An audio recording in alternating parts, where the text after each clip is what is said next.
chest. Oh no, I had a mosquito bite on my forehead. I had one like a couple weeks ago on my forehead. And Chad was just like, yeah, there's a mosquito on your forehead. And I was like, I didn't even feel anything. I was almost mad that he didn't slap me sooner. He was like, what? I just told you. And I was like, why did you slap me sooner? Slap me in the face.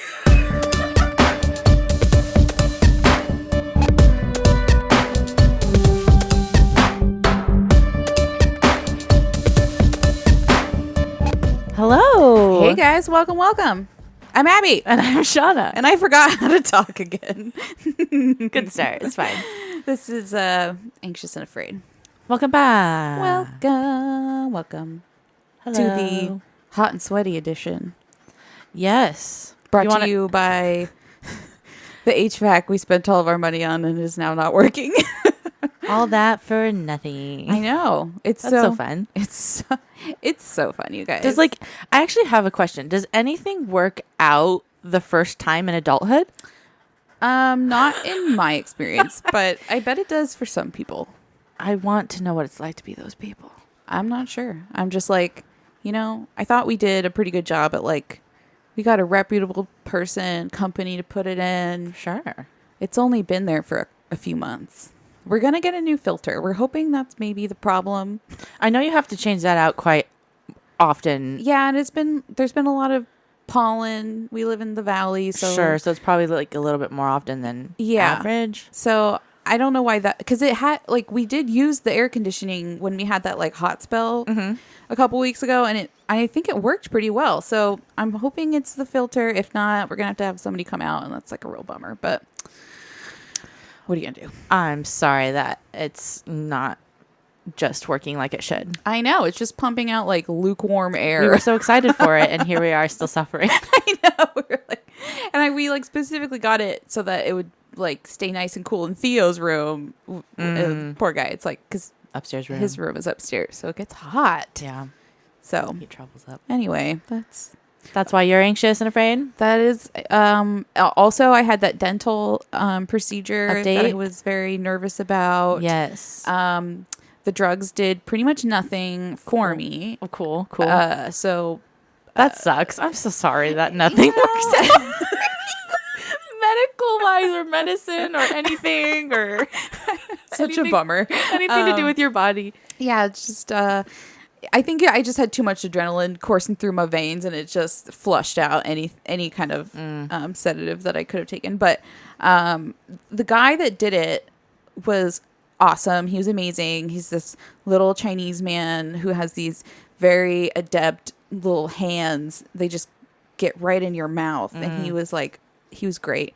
That's his whole job is root canals. So he did it really fast. Nice. The sound still made me want to die. The drilling is so loud, even though I had headphones in, which is another funny story because I didn't have enough time to pick what I was going to listen to. Oh. Because he just went in right away. I thought I was going to have more Warning set your up. time. Yeah. And so I had the headphones in. Is this what you were saving for the podcast to tell me? No, there's one other thing. Okay. And I just hit play on whatever I had been listening to, which ended up being a really horrific I Survived podcast. I was no. wow, this is not the vibe I was going for. So anyway, the part that I was going to tell you about that I didn't tell you sooner was that after he got done, he told me that he found a piece of an instrument from my first root canal that just broke off in my root. Get out of here. Shut your mouth. They left a piece of a tool? Yeah, it's just been chilling in there. I don't know if that's what caused the infection. He didn't indicate that that's why it was infected, but I'm suspicious that. Oh no. I mean, it was a small. They use these tiny little instruments when they do root canals. So he said it was a really small piece that snapped off in there. I was like, oh, cool. I'm surprised he told you. He's not the one that did the root canal, so maybe he's like, well, this is what I found. Yeah, I didn't do it, so here you go. Wow, I'm so sorry. I didn't know it was in there, so I don't know. So anyway, at least it's not in there anymore. I don't know if it's not. Wait, he didn't say he took it out? No, he just said he saw it. He found it. And I was like, There's no way he left it in there. He said it was so small, maybe he couldn't get it out. I don't know. But then how would he have seen it? Because he said he couldn't see it. He felt it, which is worse. Ew. So anyway. I don't know how to feel about that. I don't either.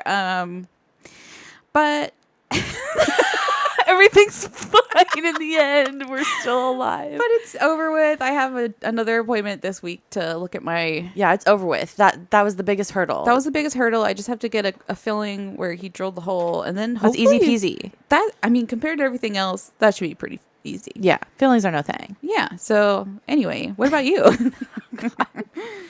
Okay, well that was funny. I Let's guess bring it down. Oh, Let's bring it down. I hate that this is the pattern of my life. And whatever. Just to bum everyone out for a hot second, real quick. We'll just do a casual. We don't have to go into details because I'm definitely not going to talk about the Yeah.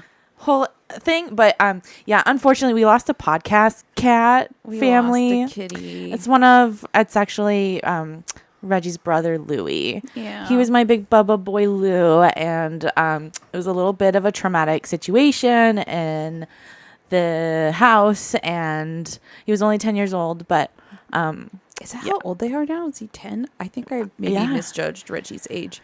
I think we got them at the end of 2013. I think he was like a December baby. So Well, he was like like mostly 11, almost 11. oh wow. I guess I I thought think. Reggie was younger than that. But No, Wow. man. Our cats are getting old and I'm just really sorry because Louis was a really, really good cat. he was a good boy. He was the best boy. He was so social. Everyone loved him. So Everyone loved him. He was yeah. like the neighborhood. Like definitely not the only one mourning his loss. Like, Oh no. because everyone loved him. Yeah. Gave him pets. We're just really sorry. Thank you.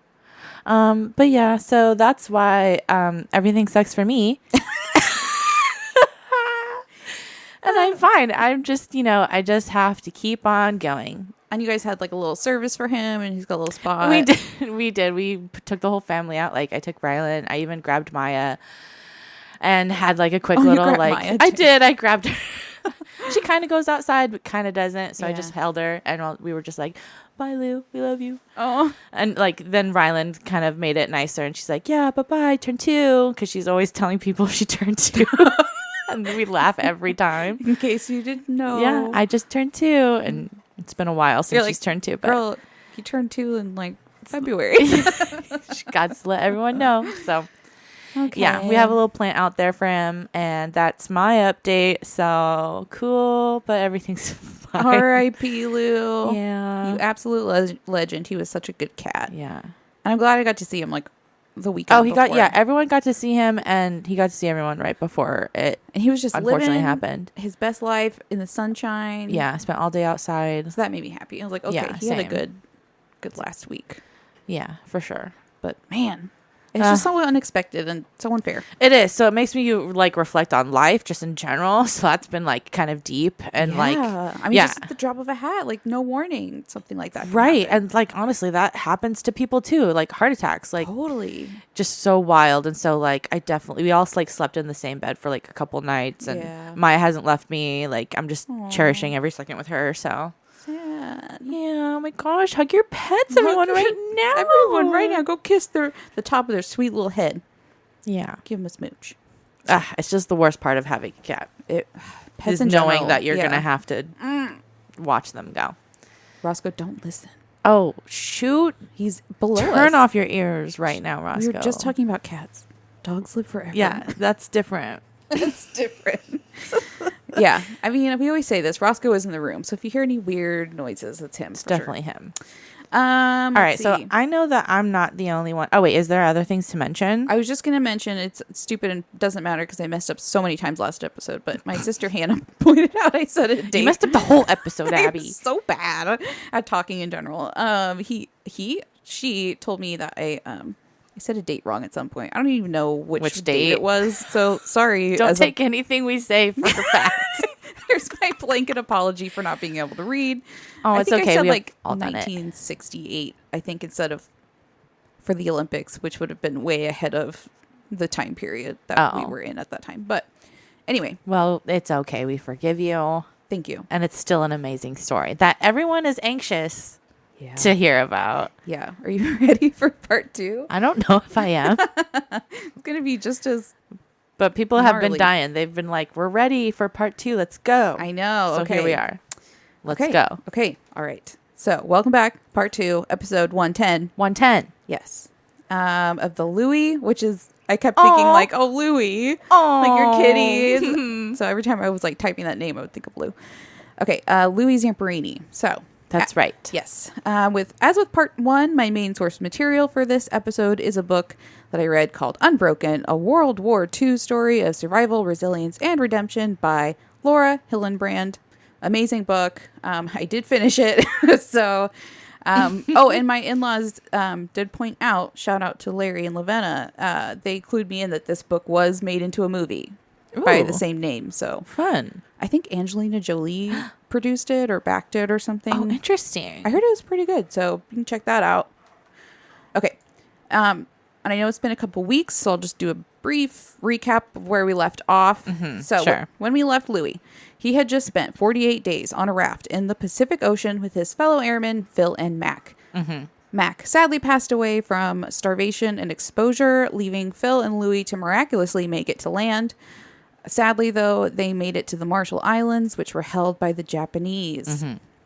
The Japanese caught the men before they could even get off the raft, and now both men have been captured by the Japanese, making them official prisoner of war.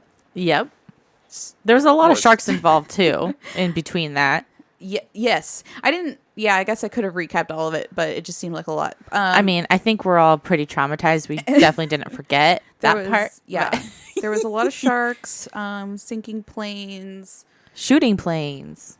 getting shot at by the Japanese in the raft. So many terrible things. This guy lives like 4 different lifetimes. Like he has like an Olympic lifetime. Then he has Yeah. like this military lifetime, and then like this whole lifetime in the ocean where all this stuff happens, and then he gets captured for another life. It's just like, that's how a many lot. life stories can you have?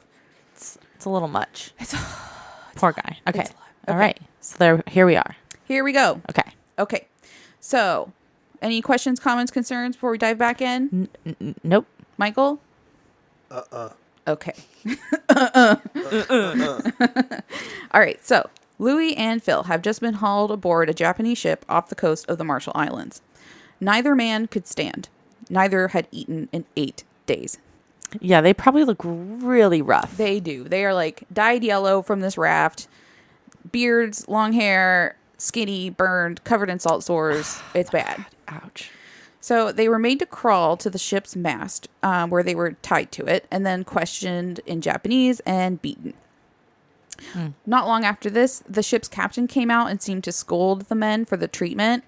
Louis and Mac were untied and given water and a biscuit, which seems like the worst thing you would want to eat. So dry. With a dry mouth. Be like, oh, this just like absorbed any moisture left in my mouth. So, but I mean, I guess after not eating a biscuit, probably. I mean, you'd probably inhale it real fast. Yeah. So they ate as slowly as they could, Oh. savoring each bite. Excuse me. I mean, they probably can't eat fast because they probably just throw Hurt, up immediately. Yeah. True. They were given cigarettes, but their beards kept lighting on fire when they tried to smoke them. Oh, that's okay. No. Yeah. Soon another boat came and the men were moved. They wanted to smoke after all that. I mean, okay, I get it. But, I mean, I don't get it, but. Yeah. I guess if you're a regular smoker and then haven't smoked in that long, that was probably great for them. But I feel like it would make you so lightheaded after having nothing in your It just seems system. like dry and hot, and you're already dry and hot, you know? Yeah, Like, I would think it would make you vomit or like pass it out. just seems like, yeah, that can wait after like a while, you know? I don't know, maybe cigarettes were Maybe drink some water different first. I don't know. Okay. Cigarettes were different. I don't know. They pump them full of chemicals now. I don't know if they were the same back then, but okay. Okay. So another boat comes, and the men are moved to it. They're again questioned, and they're given some more food and water. Finally, the boat reaches land, and the 2 men were then blindfolded and carried onto land. They were taken to a room where a Japanese man who also spoke English informed them he was a doctor, and he began examining and caring for the men, treating their salt sores and various injuries. Both men were told to step on a scale and discovered just how much weight they had lost. Both men, before the crash, had weighed about 150 pounds. They now both weighed roughly, do you want to guess? And this is after how long? Like 40, 47 days? Or yeah, 48? like 48. which is a little over a month. Which, I mean, with nothing to eat. So they were 150. Yeah. I mean, close to like. Wait, am I guessing how much they lost or how much they weigh? How much they weigh? Ooh, I'd say like 80. Whoa. You're exactly right. Whoa. How'd you do that? I don't know. Yeah, so now they both weighed roughly 80 pounds, which was about half of their body weight. Yeah. 80 pounds. That's fast. Ooh, yeah, sucks. After the exam, oh, sorry, What happened? I don't know. All of a sudden, my cursor skipped all the way to the end of the script. That's fun. Tech is fun. I know, I didn't even touch it. Rude. Okay, here we go. So, after the exam, both men were they were fed again, and they were taken to a different room to speak with a Japanese officer who also spoke English. Louis and Phil were asked to explain their journey and were told that they had drifted about 2,000 miles and were now currently in the Marshall Islands. Wow. For the next few days, Louis and Phil were tenderly cared for and fed by the Japanese, something they were both shocked and pleasantly surprised by. I mean, how nice, yes. Yeah. Soon, though, they were informed that they would be transferred to a different island with a terrifying reputation. A ship was coming to bring them to Kwajalein. Back then, it was referred to as Execution Island. Oh, no. Louis remembered the officer who delivered the news saying to them, quote, "After you leave here, we cannot guarantee your life." So it was the day of the transfer. The men were loaded into a ship and kept separate. When they arrived, they were blindfolded again, carried off the ship because they still were too weak to walk. The men were roughly transported to individual cells, their blindfolds removed, and left alone in the dark, a stark contrast to their conditions on the raft. When Louis's eyes adjusted to the dark, he could see he was in a wooden cell with a thatched roof. The cell was only slightly wider than his shoulders and about the length of an average-sized man. So basically a closet. Oh, my God. Like hyper, like, what's Ew. the word? Yeah, I'm very uncomfortable. Yeah. Claustrophobic. Claustrophobic, that's the word. The floor was dirt and gravel with wiggling maggots mixed in. No. And in the corner, there was a hole dug with a bucket for a toilet. Bummer. The humid air was thick with flies, mosquitoes, and the stench of human waste. Oh, my God. On the wall, a message had been carved, quote, 9 Marines marooned on Macon Island, August 18th, 1942. Louis wondered what happened to the men and thought about his own fate. After a while, he would end up carving his own name into the wall. Oh, my God. I think so That's heavy. I know. Just to see, like, oh. Like somebody was here before me, so definitely this is happening to me. Yeah, and Oh knowing my like it was God. Marines, like, oh, that's Yeah, really sad. like that's so upsetting. He called out for Phil, who answered from another cell far away. Before they could ask each other if the other was okay, a guard had returned, and they fell silent. And Louis silently cried himself to sleep that night. It was so sad. That is so sad. I mean, After all of I that. know, after everything you've been through, and just knowing, like, And after slight, like, I finally got food. I finally got some care. Now you're, like, just a little. thrown into A garbage pit. a garbage, like, maggot infested tiny pit of a hole in the hot, humid weather. Like, that's beyond the dirtiest thing. I feel so bad for him, just knowing, like, you just went through all that. You're not even close to being done. Oh, my God, I'm so upset. Okay. The next morning, Louis was greeted by an island native who excitedly spoke English and told Louis he was the talk of the island. The man was a big sports fan and recognized Louis's name. Oh, okay. Yeah, so people actually, like, know who he is. Oh my which is, God. even on this, like, remote island, it's just oh my God, and you're still being put in a coffin pit. Okay. a coffin pit. So when Louis asked about the 9 Marines that were carved into the wall, the man cheerfully told him they were dead and that all POWs were executed here. Oh, so cheerfully. I know, like, read the room. He's like, oh yeah, they're dead. Isn't that great? Aren't you a celebrity? So at the end of the day, after only being given a drink of weak tea and a hard biscuit, Louis tried to lay down as far from the latrine as possible, but the guard came in and forced him to lay with his head right next to it. Oh my God. Because so, like, there was one window and the guard could only see him if he laid right next to the toilet, so they made him lay right next to the toilet. Oh my god. I'm so angry. It's pretty rough. The next several days passed in a stinky, mosquito-infested haze. The prisoners, it seemed to be only the two of them, were thrown balls of rice that scattered on the disgusting floor on impact. Oh my god, that's so like tiny grains of rice. Yeah. That you're throwing for. Oh no, humans are just not good to other humans. It is wild, the treatment. Humans are scary. It's so scary. And so they got that, and then they got one sip of tea each day. One sip. One sip. Just a little sip. Not even like a cup. What is... Wow. Okay. Yeah. Let's continue. Louis was becoming increasingly more ill with bloody diarrhea and called out for a doctor. When one finally came, he took one look at Louis from the entrance to the cell, laughed, and walked back out. I'm flabbergasted. Like, don't they have to take that oath? Like, what is the saying? My gastus be flabbered. I don't think I've heard that before.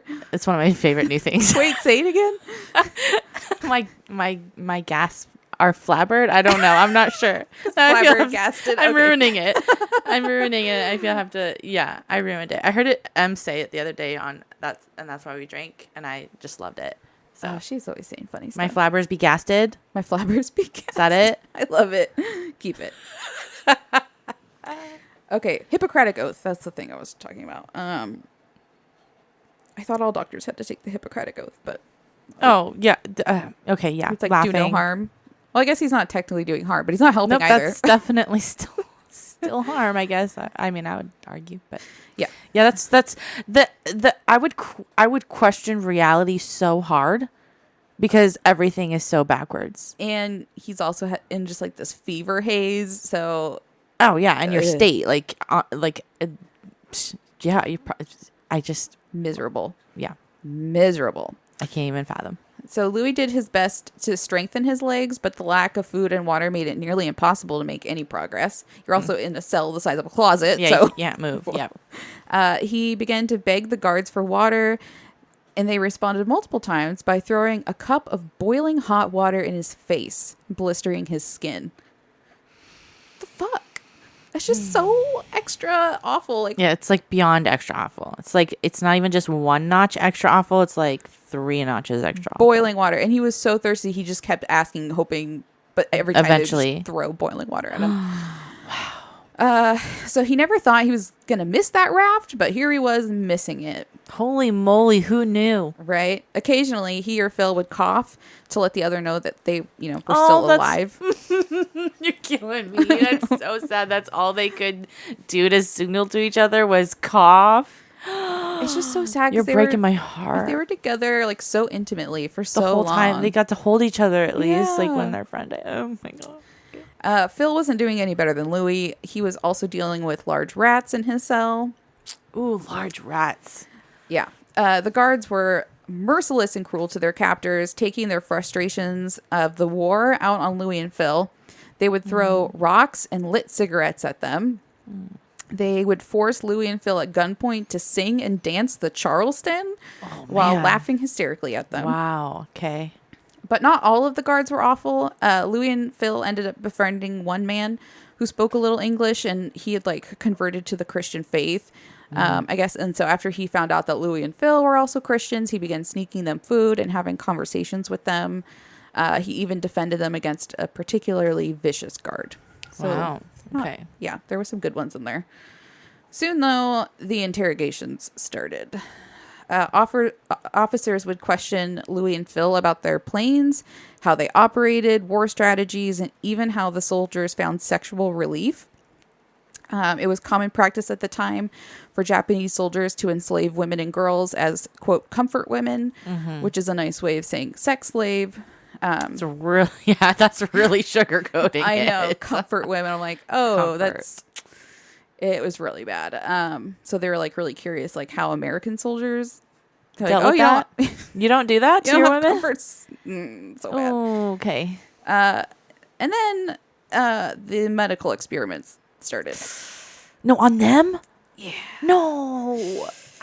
For some reason, and I know this isn't true, but I just always associated the medical experimenting with the Germans. But like, no, the Japanese definitely did it too. They were both awful in their own ways. Like, there's some real bad examples, but they both did medical experiments, and it's so dark. Yeah. So Louis and Phil were brought to a room where scientists and their assistants waited. The men were made to lie down as a milky liquid was injected into their arms. Ooh. Within seconds, both men became extremely dizzy and disoriented. Their skin began to burn, and within 15 minutes, they had a full body rash. Oh my God. They were then taken back to their cells, and the same treatment would be repeated 3 more times until the scientists were satisfied with their experiment. Louis and Phil survived, but countless other POWs and captured civilians, including children, would die from the experiments. Wow. The scientists were working on a biological and chemical warfare at the time to aid the war effort. It's just Wow. real despicable. After surviving the medical experiments, Louis and Phil both became very ill with dengue fever, and though a doctor came to look at them, he offered no treatment. I mean, wow. I mean, just how... Yeah. How much can the human body endure? This is like crazy. I don't understand how they live. It's just... Yeah. They just keep on living, and I just feel keep so living. bad. I know. I'd be like, end it. I don't want I this. know. Like, It's how wild. would you... Like, you wouldn't want to live. No. I think there is a quote. I didn't put it in here, but like way later on in the story, like a reporter asks Louis, like, if knowing what you know now, would you do it again? He's like, no, I'd kill myself. Yeah. Oh, yeah. I mean, truth. Like, yeah, don't blame you there, pal. Wow. Okay, so let's see. Yeah, so they're really sick after this. They don't get any treatment. They would just like lie on the dirt floor while soldiers, pelted them with rocks, jabbed them with sticks, spit on them. Like, they were just the island punching bag. Wow. For like everyone's frustrations with the war. That's so unfortunate. Even sick with fever, the Japanese officers still interrogated their captives. After an especially hard session, Louis finally appeared to break, and on a map pointed to where all of the air bases were in Hawaii, as well as the number of planes. The officers celebrated and gave Louis a Coca-Cola and some food and sent him back to his cell. They had no idea that Louis had given them the location of fake bases made out of plywood constructed as ruses, which is Nice. awesome. Okay. Have you seen pictures of like they would build or like have inflatable army bases? Nope. Had no idea this was a thing. Oh, it's I think a Drunk History episode too. Is it?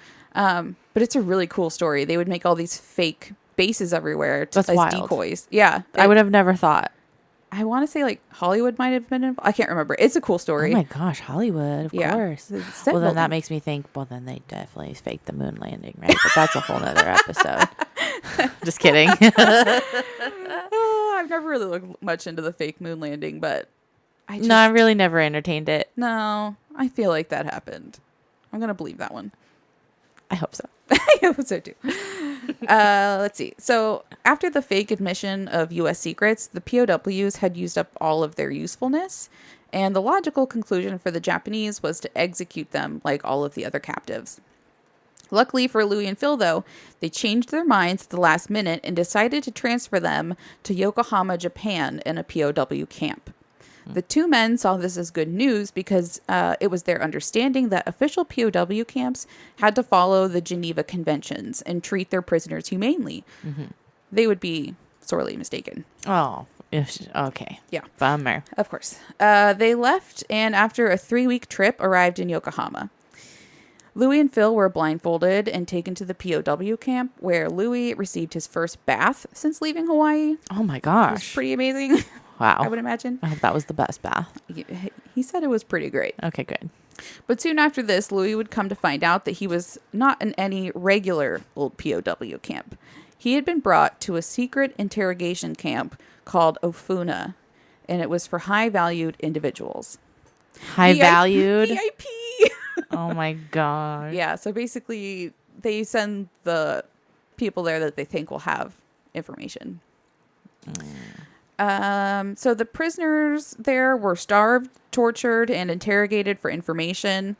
Because the camp was secret, the Japanese did not uphold the international laws surrounding the treatment of POWs. That sucks because now I'm just realizing, no matter how many rules or laws we make, there's going to be people who can just break decide them. not to follow them. And there's always going to be people who do like secretly bad things. Yeah, especially Sorry, I'm really I'm in a dark place. I mean, this is a dark story. So I'm just like, wow, yeah, everything's terrible. Everything Especially is during terrible. wartime. I feel like they just really push the envelope during war. They're just like, well, we want to win. Oh, it's so bad. Wow. Okay. Okay, so they didn't follow the Geneva Convention laws there. And they also didn't consider the men in this camp to be POWs. Rather, they viewed them as unarmed combatants, and any crimes they confessed to would be punished by their laws. That presumably are tortured out of them. I would Right, which imagine. they're forcing them to confess to or whatever. Correct. Sure. Louis was then brought to... I skipped a line. So hundreds of soldiers would find themselves in Ofuna over the course of the war, and some would spend years there. Louis was then brought to a fenced-in area where bone-thin men stood silently around, all of them with their eyes downcast, silent as the grave. Louis noticed some of them covertly communicating in Morse code using hand signals. Oh my gosh. After a moment, he was approached by one of the prisoners who had, permission to speak. He explained to Louis that talking to anyone but the guards was not permitted. He was not allowed to make eye contact with anyone or put his hands in his pockets. He would have to learn certain Japanese words and numbers, as well as follow countless rules and regulations designed to break prisoners' mental states and dignity. Any small infraction was met with a beating from the guards. The prisoners were kept in small cells with almost no protection from the weather and had a straw mat for a bed and a paper sheet for a blanket. Paper sheets. Sheets, yep. Phil was kept in a cell far away from Louis, and after being together for so long, their separation made Louis really panicky. The following days were met with senseless beatings and cruelty. If you didn't understand an order given in Japanese, beating. If your blanket wasn't folded correctly or your buttons weren't buttoned neatly, beating. If you crossed your arms, spoke in your sleep, or looked at someone, beating. The guards would also often club the other prisoners' kneecaps over someone else's infraction. Oh my god. A popular punishment was the Ofuna crouch, where men were meant to stand at a half crouch with their arms raised in the air for hours.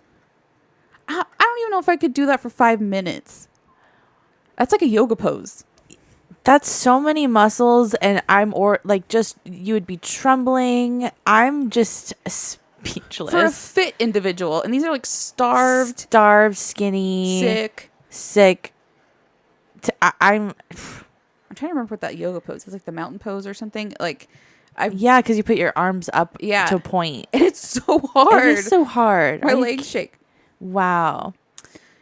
This is troubling. It's to put it simply. It's only the beginning. Oh my gosh. If you defended someone being punished or tried to shield yourself in any way, you were beaten even more severely. I hate this so much. The prisoners were also made to clean and exercise until they dropped. All of this done in silence. That's so dark. The only sound to be heard in the prison were the sounds of screaming coming from the interrogation rooms. Some of the torture practiced within these rooms included jamming penknives under fingernails, ripping off fingernails, covering a man's mouth while pouring water up his nose until he passed out. Not all of the guards were sadists, though. I mean, some of them sympathized with the POWs, but if they were caught withholding beatings or showing any kindness, they themselves would be attacked and beaten. That's so scary. I know. Oh my gosh. Like, some would kind of be sneaky nice, but like you're also risking yourself, which is terrifying too. And it's like it's terrible moral dilemma. There's just how did you read this? How are we doing this?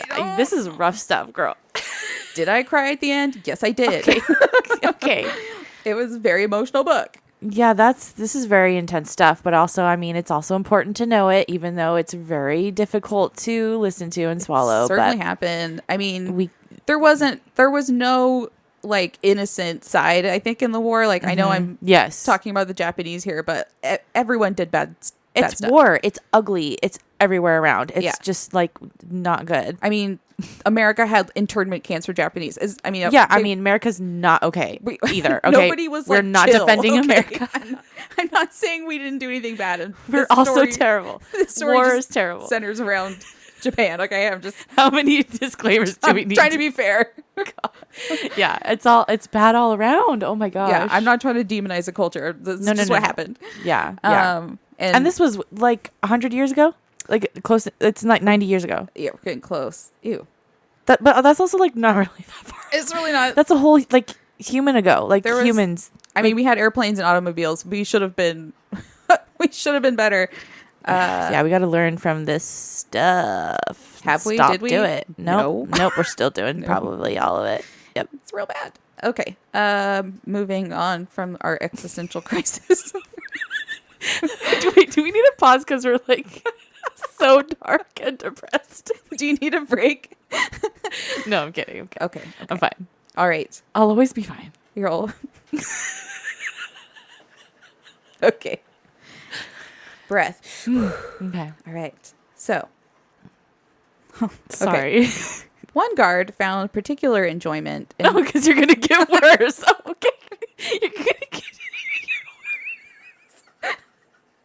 It doesn't get better. Are you having a breakdown? We're so early into the episode for this, Shauna. We're not even halfway. I'm sorry. Should we take a Okay.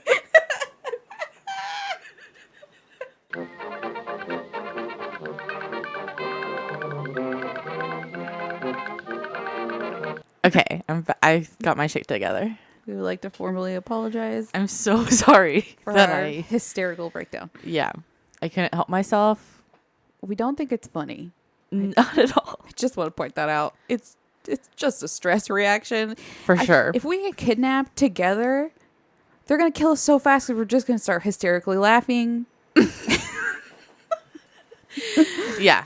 It just got so bad that I just had to stop for a second, and I just had to stop. I was like laughing because it was so bad. It's just, we get really nervous. I tapped out. I'm sorry. Yeah. I just tapped out for a second. Okay, here we go. Okay, but we're back in. We're focused. We're in the story, and we're going to continue. And I am a grown up. Okay. Okay. Are we? Maybe. Okay. No, Well, we're no. not, because I'm going to talk about farting here in a second. Oh, great. I would love to. So I was saying, like, the next line isn't going to be that bad because it's a little bit funny. Okay. So, well, I just didn't believe you, and I panicked. It's fair that you didn't believe me. Well, Of it's I mean, we terrible. still have a lot of stories, so Yeah. it's definitely going to get worse. It is. Okay. So one guard found particular enjoyment in marching down the hall of cells, stopping in front of one, and farting loudly into it.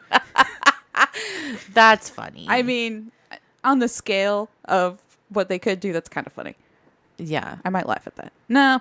I mean, on top of everything else, it's actually really stupidly bad. It's and just so also, childish. yeah. If you Yeah. laugh, you get a beating, though. That's true. Don't You're not laugh. allowed to laugh. Don't complain about the I smell mean- either. That's a beating. Yikes. Yeah. Literally can't blink without. A beating. Yeah. Some of the more sadistic guards enjoyed telling the captives about the kill-all order. Essentially, the POW camp commanders were given orders to murder all POWs by any means if the Allied forces were likely to liberate the camps. This order was carried out on several occasions, sometimes just in response to a military defeat that didn't even liberate the camps. Right. So there was a lot of POWs that were just flat out murdered. For no reason. Yeah. Yeah. Yeah. On top of all of this, the prisoners were also starved, mostly surviving on about 500 calories a day, Oh my God. with food consisting of broth and rancid rice. Many times the food was infested with maggots and rat droppings or had sand and dirt in it, which like really damaged their teeth. Yeah. Oh my gosh. Sand is like the worst to get in your teeth. Yeah. Have you ever had that happen? Like It in makes clam me, like, chowder or something? Oh, I hate that so much. Yeah. The prisoners also had illnesses to contend with. Scurvy, dysentery, and many other diseases plagued the men, and many would die from the very treatable and preventable illnesses. Perhaps the only bright spot in the camp was a duck with a broken leg that the prisoners named Gaga. Gaga the duck. Gaga the duck.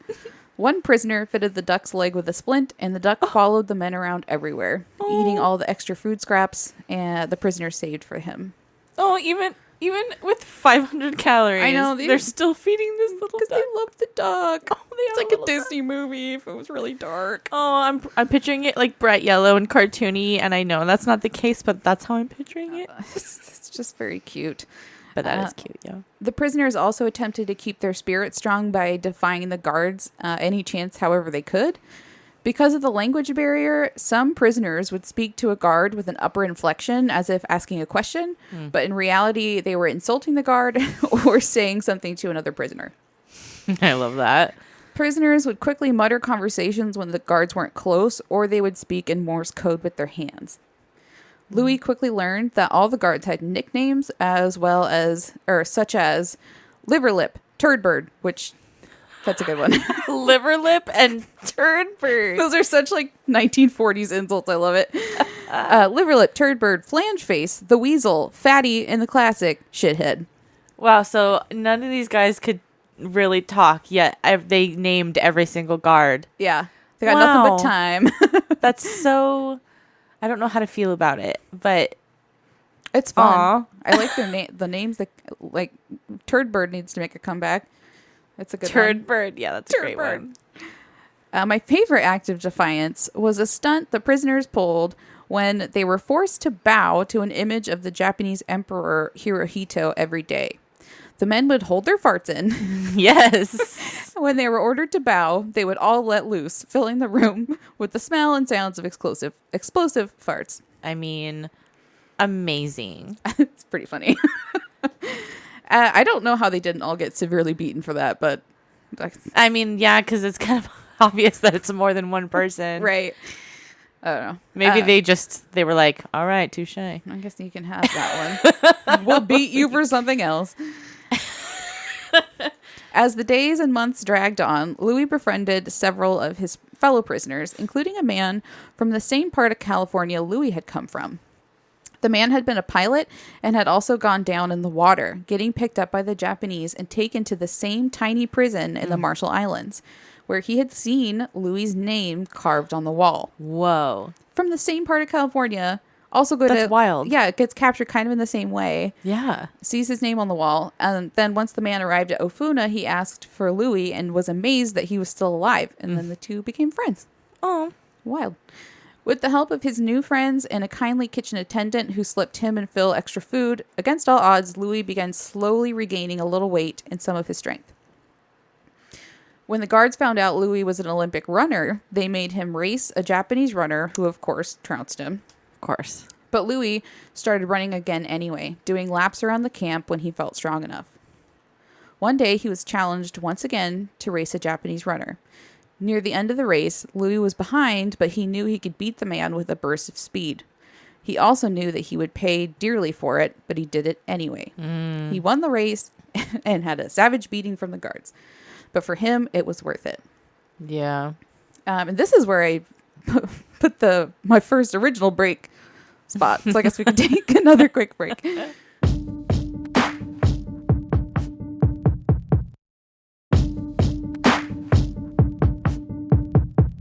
Welcome back.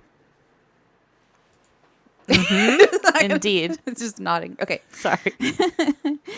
All right. So somehow Phil and Louis made it through the winter. And in March, Phil was told he was being transferred to a nice, legit POW camp where he would be treated within the international laws and would be able to write to his family.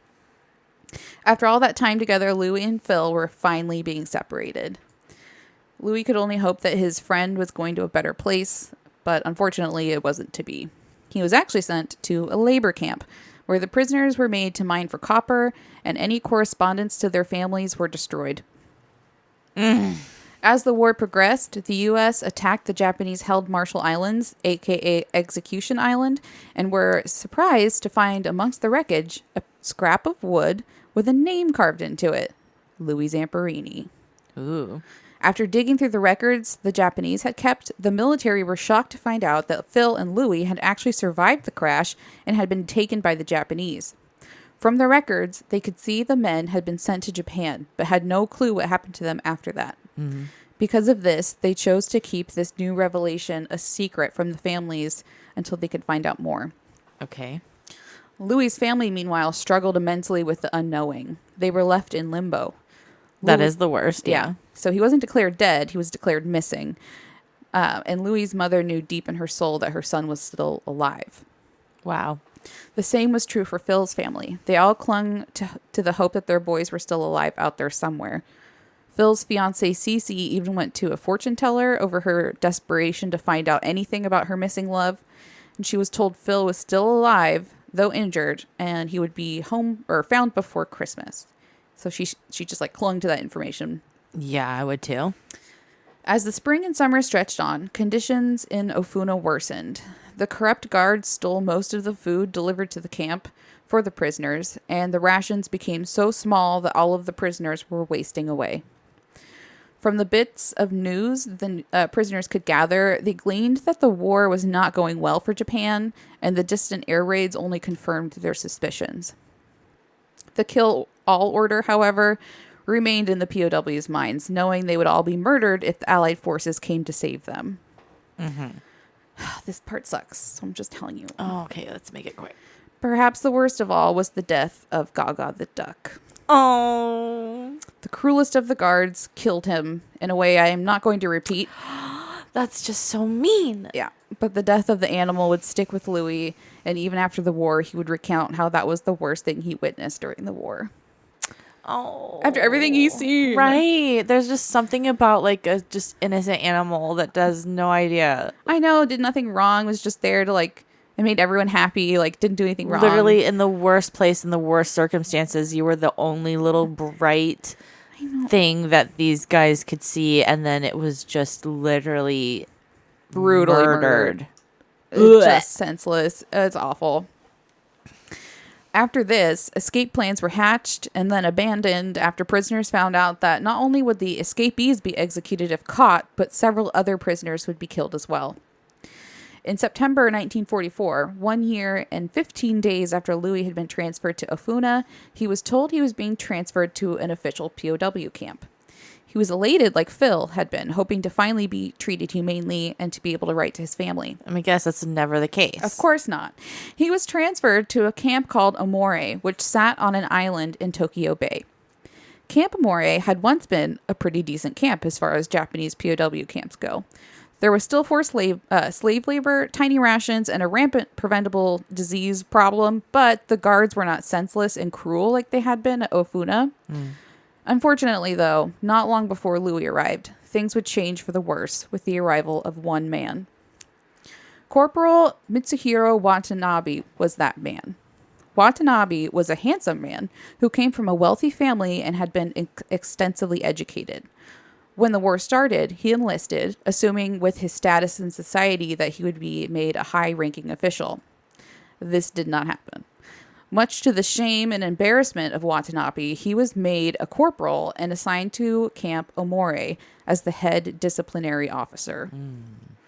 Watanabe internalized the dishonor of not being assigned a higher ranking and took it out on everyone around him. Sure, of course, that's what you do. Yeah, including fellow Japanese. He was despised and feared by all. So he's like, Bummer. he is your supervillain of the story. Yeah. One of the things that made him so terrifying was his unpredictability.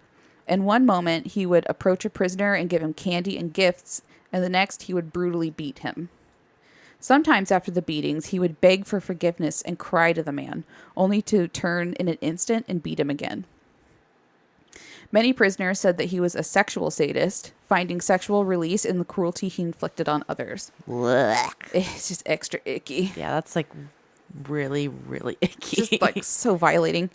It was said during the beatings he inflicted that he would howl and cry like a madman, drooling and frothing at the mouth. Whoa. He's just like, what is going on with you, dude? He's disturbed. That's A lot. Yeah. His punishments were often exceptional in their creativity, aiming to undo the prisoners' mental states as well as their physical.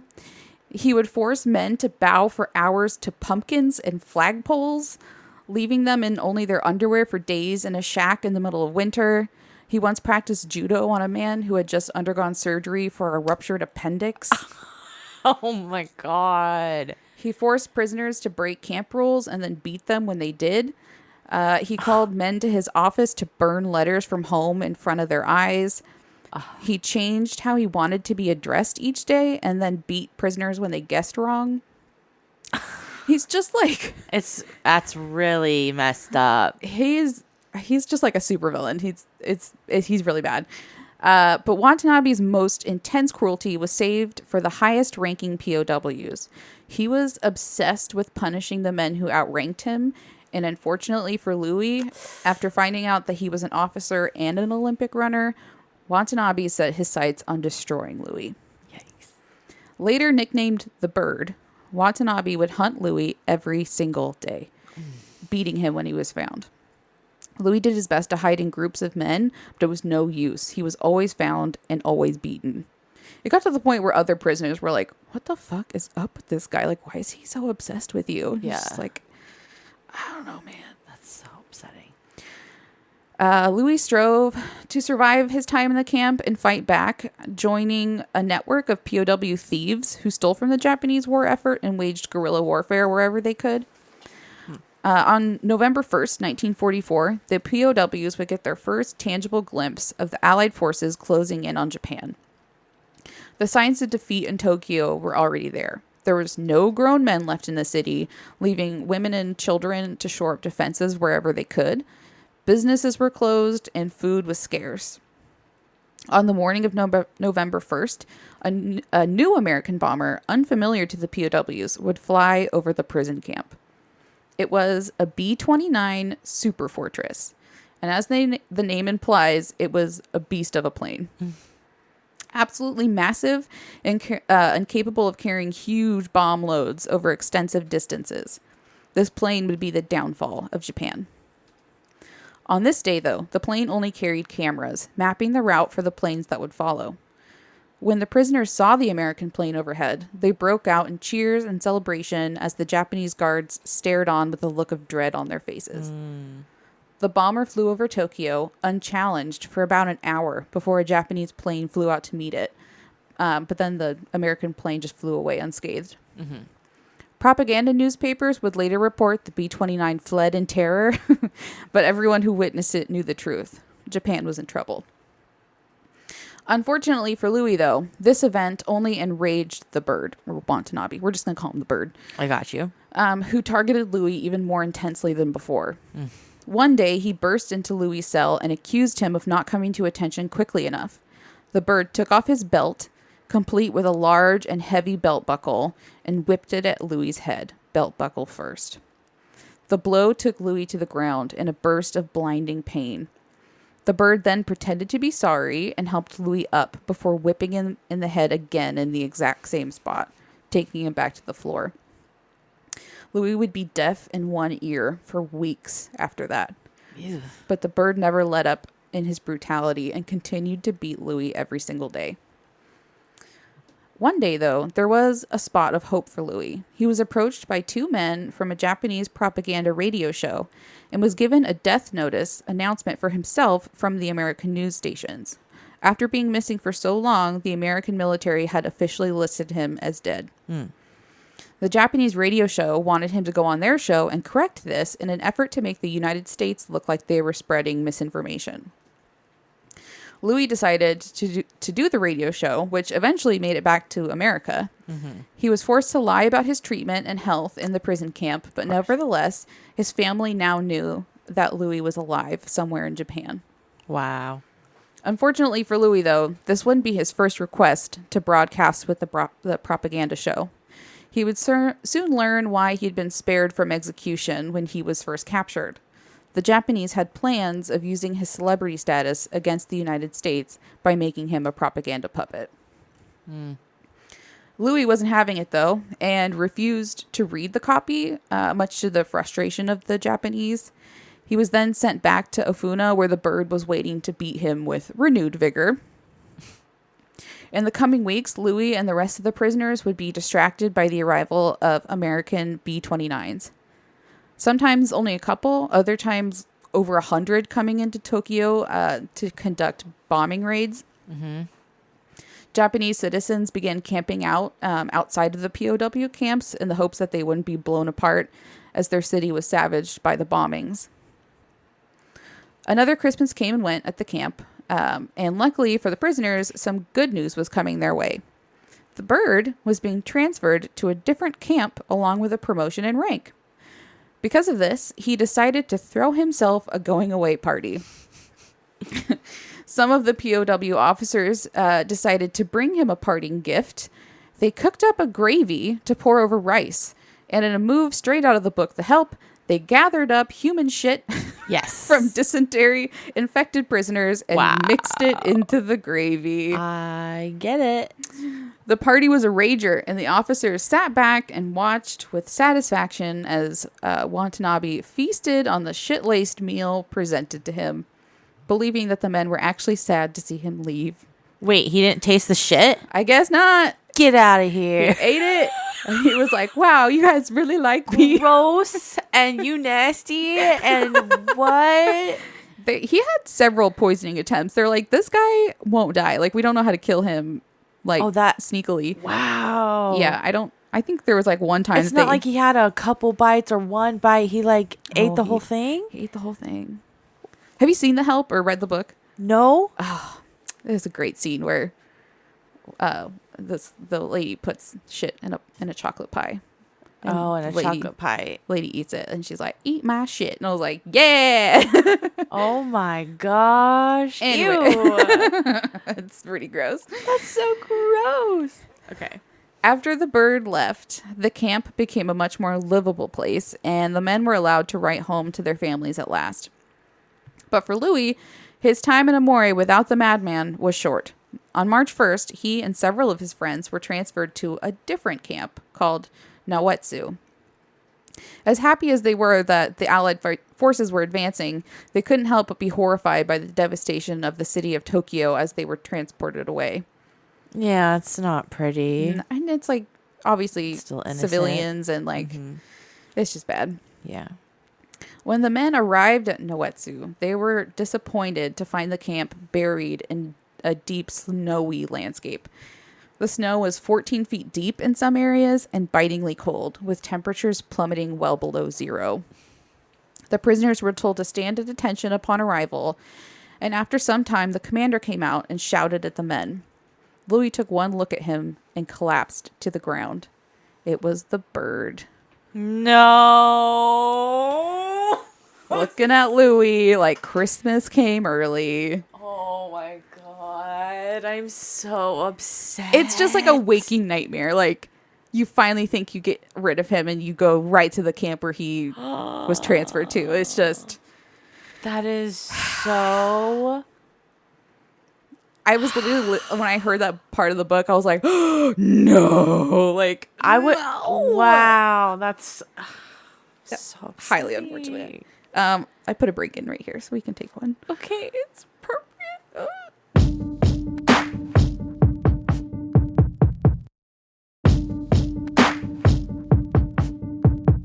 Welcome back Cool. to the shit show.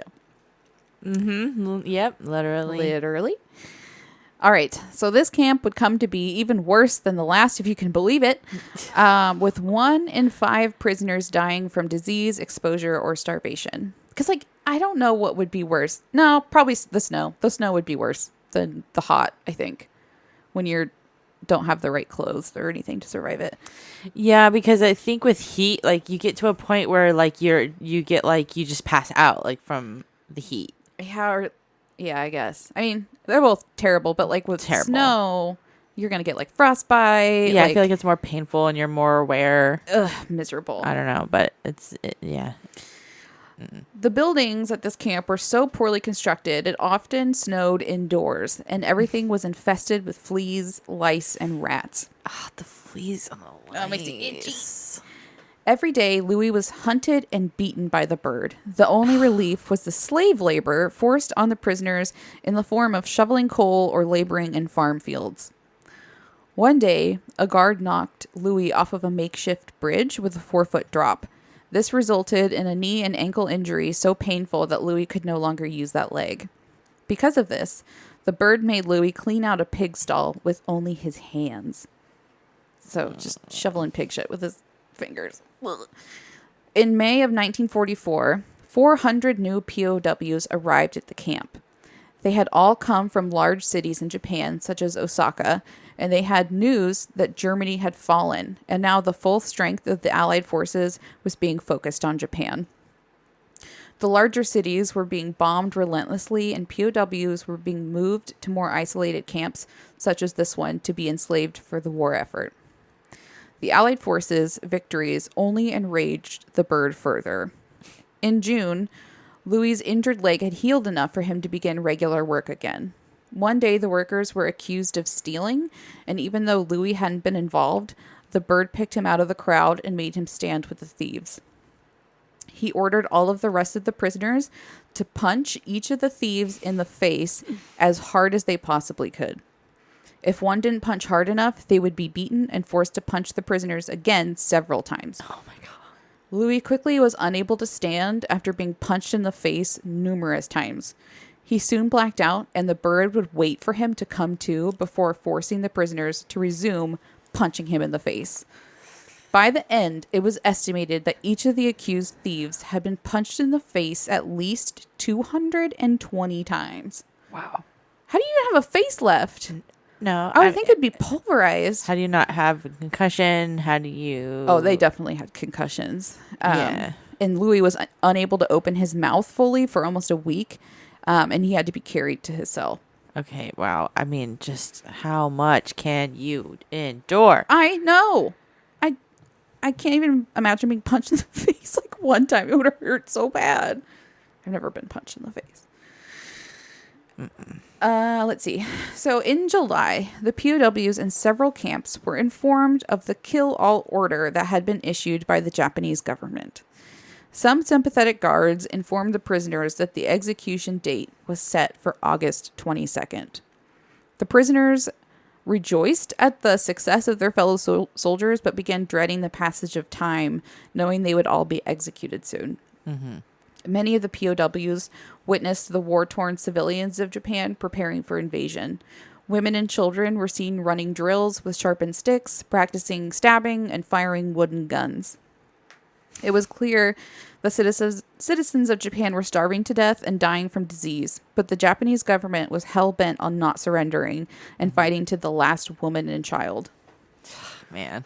After brutal bombings of Japan, including the horrifying act of dropping napalm on countless civilians, Allied planes dropped flyers on Japanese cities, warning them of future bombings and urging them to evacuate.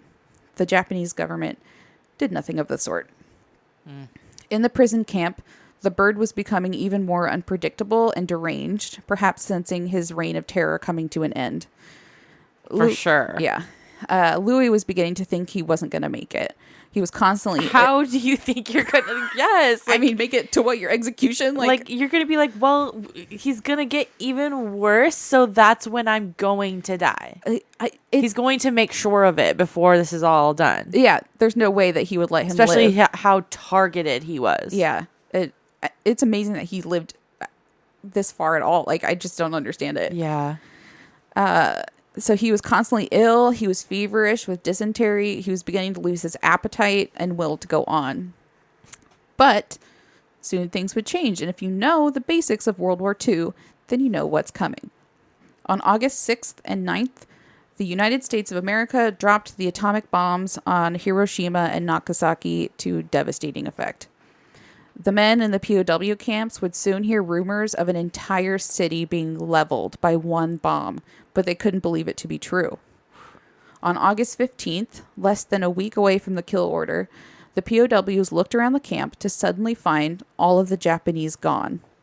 They were all found huddled around a radio, listening to an announcement in Japanese from Emperor Hirohito. Much to the disbelief of the prisoners, the rumor was that the war had ended, but they were still all in the camp as though nothing had changed. The prisoners were then all led to a river where they assumed that they would be killed, but instead were told to bathe. As they were washing themselves, an American plane flew low over the river and dropped a letter, candy bars, and cigarettes. The letter explained that the war was over and they would be back with food and supplies for the men. The prisoners finally let themselves believe the incredible news and broke out in celebration, running around buck naked and cheering like the water. Yeah. Awesome. Back at the camp, Watanabe, aka the Bird, had silently removed his uniform, grabbed a bag of rice, and disappeared into the countryside before the prisoners could enact their revenge. Coward. He's such a fucking little coward. Dick. I know. After receiving the happy news, the POWs threw a huge party, getting drunk on sake and forming a dance conga line through the camp. The following days were spent waiting for aid from the Allied forces, and though the Japanese guards still remained at the camp, they were no longer cruel to the prisoners. Soon, American planes began dropping pallets of goods, and the prisoners gorged themselves on canned fruits, spam, cocoa, medicine, and cigarettes, eating themselves sick. Yeah, I bet. Their withered stomachs rebelled against the food, but they just kept eating. Eventually, so much food and supplies were dropped that the prisoners began handing them out to civilians and the guards' families. That's nice. Yeah. Over the course of the war, the Japanese would intern about 132,000 POWs. Nearly 36,000 died, which is about 1 in 4.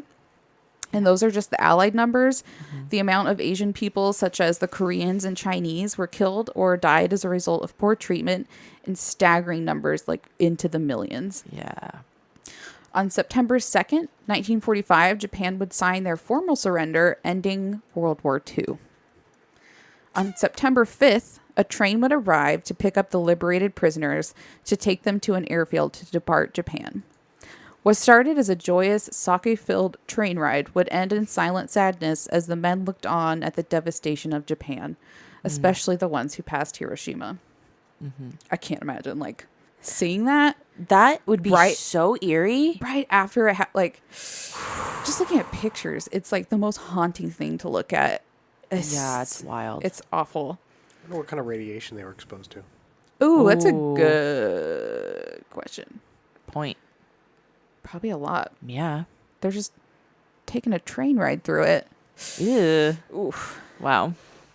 From Japan, Louis would be sent to Okinawa. Shout out, Michael's the ancestral homeland, where he ate constantly and rapidly gained weight, choosing to stay there for a while to regain his strength because he didn't want his mom to see him looking so frail. Oh my gosh, right? Yeah. I mean, yeah. Yeah. It would be mid-October when Louis would finally make it back to the States. After being cured of dysentery, Louis was released to his family, and they all came together in a sobbing, hugging pile. Oh my God. He had been gone for 2.5 years. Wow. On October 16th, Russell Allen Phillips, a.k.a. Phil, would also make it home to Indiana after being gone 4 years to a similar reunion, except his included his fiancée, Cece, who never lost hope that he would come back. Can you imagine? She waited for him for that long. That's so magical. So oh my romantic. God. They were married 2 weeks later. Oh my gosh, we have no time. No. And the pair would go on to live humble lives as teachers Wow. at the same school. Stop it. And though Phil's story was never celebrated the way Louis was, he never complained about it. I mean, he got to live a life. I know, but it's Aw. just crazy because he went through the same stuff, but it's mostly yeah. Louis that you hear about. Yeah, but he's a humble man. Yeah, he was just like such a good one. Wow. That's amazing. I know. I think he became like a science teacher and she became like a lit teacher. The or most something. badass. Oh my God. Yeah. And they're just cute little teachers. I'm so happy for them. Okay. I know. They had like the nice little story.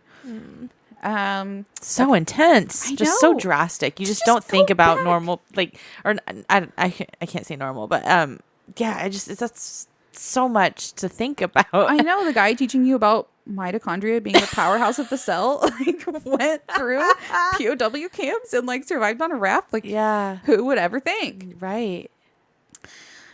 All right. So, though Louis had survived and finally made it back home, his story was far from over. But I'm not trying to make this a 3-parter, so I'll keep it brief. Oh my God, please. Unsurprisingly, Louis, like a vast amount of World War II veterans, suffered from an array of issues, including PTSD, anxiety, and depression. 100%, yeah. As we all know, the resources provided to traumatized veterans was, and still largely is, sorely lacking. Yeah. Louis, like many others, would turn to alcohol to drown out the overwhelming emotions, but the booze didn't keep the bird from haunting his nightmares constantly. Oh my God, can you imagine? Yeah, you'd still dream about that guy and you'd be so mad that you can't escape. Yeah, he said he was just overwhelmed with revenge, like with hate and revenge for this guy. Like, it's all he cared about. He wanted to like go back to Japan to especially hunt him. knowing that he just like escaped. Just walked away. Yeah. Like, yeah. Yeah, that's and hard. he was just like in all of his dreams, all of his nightmares. Especially since he was so targeted. I totally get that he would feel like, oh, I want my time with that guy. And just the amount of trauma he experienced from that guy, like the petty torture. Oh my gosh, yeah. Yeah. The anger would be immense. So it was like eating him alive. Yeah. And he's, self-medicating with booze. Not a great self-medicating thing.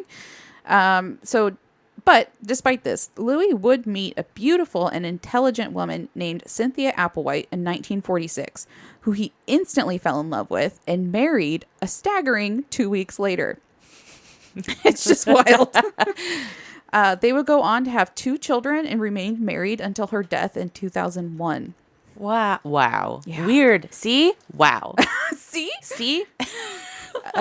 Louis' alcoholism became so bad, however, their marriage almost didn't make it until Cynthia found religion via Billy Graham, which No. I have my own feelings on, but I will save them. Okay. Okay, good for you, girl. I know your intentions are good. I know. Okay. This was like when Billy Graham was like in his 20s. This is like his beginning. He wasn't like top of his game yet, I guess. No, he was just starting out. He was just feeling the waters of how far can I do this. So he would hold these like huge like evangelist events in California at the time. Like he'd have these big tents and It's a big thing. Yeah, so all these people would come to see him, and she just like randomly decided to go watch. So she like is like, I found the Lord. I'm a born again Christian. Louis, at this point, was not really religious. Yeah, I mean, I would find it hard going through all of that and seeing all of that, then to be like, God, is there you? It's me, Margaret. What the fuck is this? What is Earth? I don't understand reality. Seems unfair. Seems like something's off. Just gonna point that out. Yeah. So she finds religion via Billy Graham. She then convinces Louis to attend his sermons, and then he too eventually finds religion. Sure. Like, sees the light. Yeah. After Louis found God, he gave up drinking, and the nightmares stopped. Wow. Yeah. He decided to forgive his persecutors, and even visited a Japanese prison to forgive the war criminals in person. I mean, at this point, like, for your own sake, you have, I mean, for you to live. It's for him. It's like, for your quality of the rest of your life. You need to somehow let it go. Yeah. And a lot of the prison guards that had abused him were in this prison. So he did really get to like see them and forgive them in person. That's intense. Yeah. But one notable man was missing. The bird. Okay. Watanabe evaded capture until the charges for his imprisonment had lifted several years later. He then came back to society where he lived a normal, prosperous life, which seems ridiculously unfair, but that's what happened. Wow. When Louis found out that Watanabe was alive decades later, he tried to see him but was denied. He did end up writing him a letter, but the two men would never see each other again. Yeah, I mean, I'm sure that guy's like, hell no. Right? He's like, he's gonna definitely kill me. I don't see how there's any positives for me in this, so I'm gonna say no. Wow. But it is wild. He didn't pay for his crimes, and he was like, that's wild. When they were putting out like the orders to arrest the war criminals, he was like one of the he was like number 7, I think, on the list of like top war criminals. Yeah. Like, he was up there and Wow. did not pay for it. And like men were executed.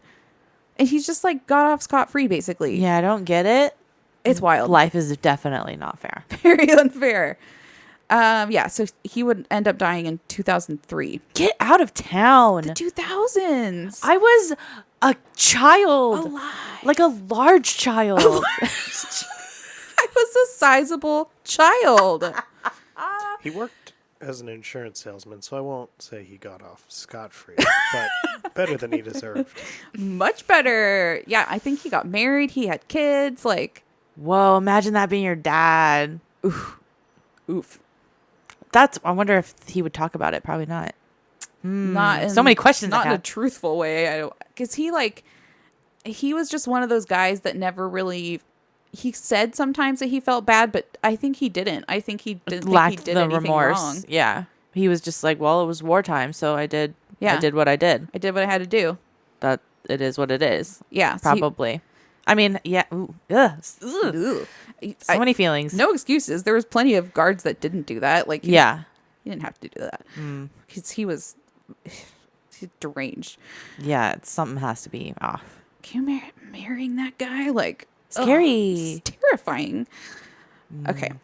So Louis would go on to live a full life of speeches, awards, and appearances at events where they all wanted to hear a story. He would open a camp for troubled boys and ran the Olympic torch for several of the games, including the 1998 Winter Olympics in Japan, where he ran the torch past one of the POW camps where he had once been held. Wow. Talk about full fucking circle. That's amazing. Isn't that so wild? That is wild. That's just so... What a detail. God, like... Wow. The emotions. I can't even imagine. It's just so overwhelming. Just like looking back, like, okay, I was here at one point thinking I was going to die. And now I'm here again running the Olympic torch. It's just... My flabbers be gasted. My flabbers are so gasted. I can't handle it. It's just such a Wow. How do you wild- not... yeah, I mean, so Chills. emotional. Chills. Wow. All right. So, although his running days never returned at the levels that he had been at due to his war injuries, Louis never stopped moving, even picking up skateboarding in his 80s. Is that the cutest thing you could ever imagine? Yes. This little old Italian man skateboarding Get out of town. in LA. Like, I Oh want my that. God, you're so cool. It's so fucking cool. You're never too old. That's what I'm learning. Okay, well, you'll like this quote because he once said, quote, "When I get old, I'll let you know." Thank you. Why is he the best? Wow. What a... I just want to hug him. I know. Kiss his little forehead. Yes.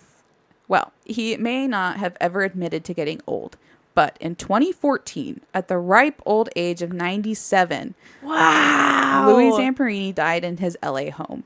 He outlived his entire family and overall is one of the most fascinating people I have ever learned about. The end.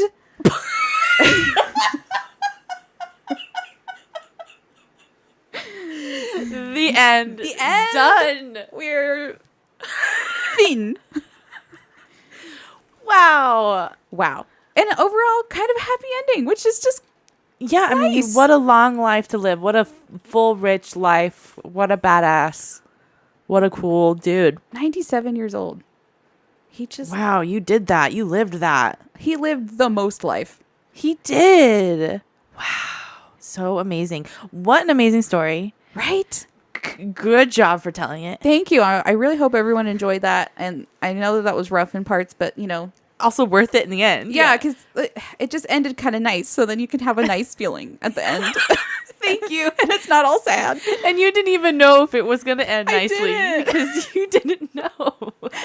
It's like when I got to the alcoholism part, and that was really rough because he talked about like all of his PTSD and like he woke up from nightmares, like literally choking his wife, like just really, really rough. But like he got past it, and it's just really inspiring. When like no one was helping you out, like society, like, yeah, like you mentioned, like, Yeah. therapy's a thing, medication's a thing. Like, we got to help these guys out more and talk about it Truly. more and give them a safe space. And The statistics were so depressing. Like in the book, they were talking about like the suicide rates of Hi. of guys that were in Pacific like POW camps. It was just Yeah. because they didn't have the resources. No, like it was so taboo, which is so sad. Like, yeah, going through like the worst trauma of like you could imagine, and then just being expected to be normal after that. Like that's also like, yeah. Again, I would crush in reality because I'd be like, I'm supposed to just make literally- toast in my kitchen. Right. Like he said he would have these like such vivid flashbacks. Like he'd be in the middle of a bar, but all of a sudden would be in the middle of a POW It's like a whole camp. nother life. It's a whole nother world you were in. Yeah. It's a whole different. Wow. Yeah. Wow. I'm so glad it's over. Me too. I'm sorry for my hysterical outburst. hysterical outburst. Yes. I mean, Occasionally you do that to me. I'm sorry. blaming you. I'm sorry. It's all your fault. I do pick some very intense shit to talk about. And I don't always consider your mental well-being when picking these stories. Or I do, and I think, I'm going to torture her with this. No, I love it. It's great.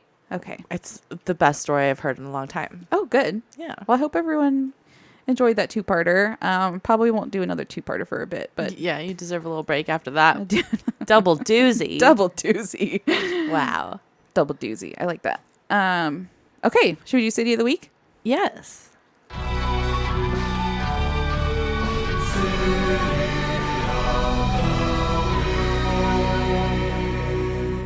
And that goes to Perth, Australia. Hi, Australia. We love your children's show. Oh my gosh, Bluey. Blue's the best. Big fans. I'm a little obsessed. Yes, I'm in a group on Facebook. It's fine. It's fine. It's fine. Less fans of your spiders. Yes, But overall, great love place. you from a distance. Yes. Thank you, Australia. Thank you for listening. Thank We you feel for so listening. cool. Oh my gosh, speaking of Australia, Yeah. I follow Robert Irwin. You Oh, know. yeah. Yeah, he's the best. Everyone, he's the best. He's like actually like We his need to- dad, just reincarnated. He is his dad. We need to protect him at all costs. He is the best human. He's so sweet. He's the best. So cute. And they still have ties here to literally Eugene. Right? And Because of his mom. yes. And I was on his like Instagram feed and I saw like sea lions and I was like, whoa, those look really familiar. That's really I saw cool. this. I know what you're talking He about. was literally in Newport not long ago looking at our sea lion. And I'm pretty sure we've been to that same spot. Like, Oh, we've for sure, seen 100%. the same sea lions. It's like one of the things you have to go do and we've done it. we're like one sea lion removed from Irwin's. I just thought that was so cool. I was like, oh my gosh, you were just like here-ish. I would be so starstruck. Pretty Oh, sure I my would grandparents saw them at the airport when I was a kid. Really? Yeah. That's so funny. My mom is pretty sure she's seen him at the old Gateway Mall once, right when like he was born. So he was like a baby, and I missed it, and I was with her. Dang I was it. So upset. Like, you're gonna be famous someday. Yeah. He just seems like a very wholesome. He's just like his dad. He's just so Yeah. wholesome. Grounded. Grounded. That's Good a dude. Yeah. Good dude. Sometimes I watch those like old Steve Irwin, like they do the videos of like, oh, look what he was like. I was like, oh, I remember I actually cried over that one. That one got me real good. that was, that It's a one hard got one. a lot of people because he was just So such unexpected. a good dude. Yeah. Question real quick. Do you have any requests for me for my next episode? Like from Mimi or from listeners? From you. From Mimi Or Michael. or Michael. Like a topic? Yeah, like do you give me some like suggestions? I might completely ignore them, but Oh, okay, I'm just wondering okay. if you could give me a direction because I'm trying to figure it out and I'm having a hard time. Okay. I feel like it's been a while since we did a paranormal anything. Okay, like haunty, ghosty, crypty. crypty.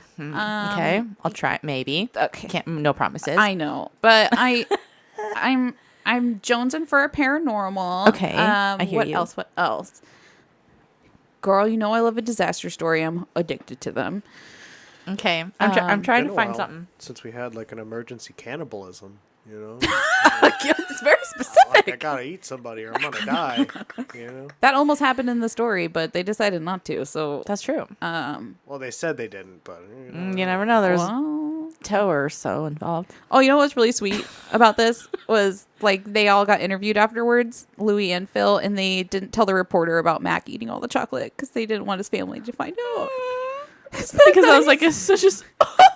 You're killing would be. And like they didn't get together on that. They were interviewed separately, and they both They decided both not decided to say just it. like they don't need to. One said like we get it. I think one said that they just didn't have it, and the other said that like they lost it overboard or something. And I was like, Oh my god, that makes me so nice and honorable. Oh my gosh, I love these dudes so much. They're so nice. Oh my gosh, respect to all these dudes. Okay, well, let's end this. Okay, Sorry. everyone else give Shauna ideas too. Okay, yes, I would love any feedback because I'm kind of struggling. But yeah. Yeah. So, yeah, good up. And good night.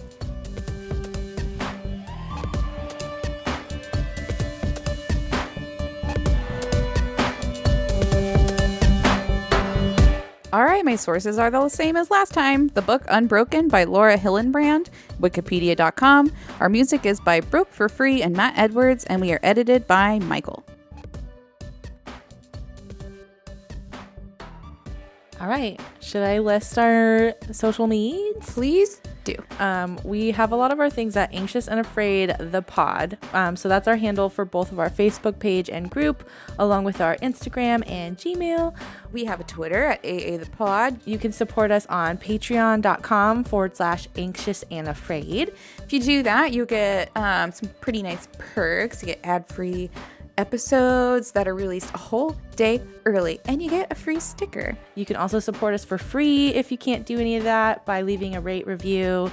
You can subscribe to the show, tell your friends. Yeah, we would appreciate all of it. Do it right now.